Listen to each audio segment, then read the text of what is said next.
Rusiya prezidenti Vladimir Putin illik tibbi müayinəsinin nəticələri ilə bağlı açıqlama verib. Yeni Sabah Global Info.az-a istinadən məlumat verir ki, Abzats Telegram kanalı məlumat yayıb. Dövlət başçısı Süni İntellekt Dünyasına Səyahət adlı konfransda qeyd edib ki, müayinə 2 günə yaxın davam edib və o, bu müddətdə gecəni tibb müəssisəsində keçirib. Mən bir müddət öncə ora günorta getdim, ertəsi gün çıxdım. Allaha şükür, hər şey qaydasındadır, deyə bildirib. Prezident qeyd edib ki, illik sağlamlıq yoxlamaları onun üçün adi prosedurdur. Biz mütəmadi olaraq həkimdən keçirik. Hər il yoxlamamız olur. Moskva, Rusiya-Ukrayna müharibəsinin həlli üçün danışıqlar prosesini davam etdirməyə hazırdır.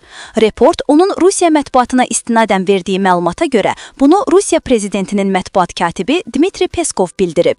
Kremlin sözçüsü Rusiya tərəfinin danışıqların mümkünlüyü ilə bağlı açıq mövqe tutduğunu vurğulayıb. Moskva danışıqları davam etdirməyə açıqdır, Peskov bildirib.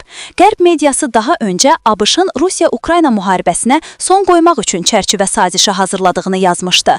Mənbələrə görə, bu, Vaşinqtonun Kiyevlə Avropaya təhlükəsizlik zəmanəti verməsi müqabilində Ukraynanın öz ərazilərindən imtina etməsi, xüsusən də Rusiyanın Krım və Donbas üzərindəki suverenliyini tanıması ilə nəticələnəcək.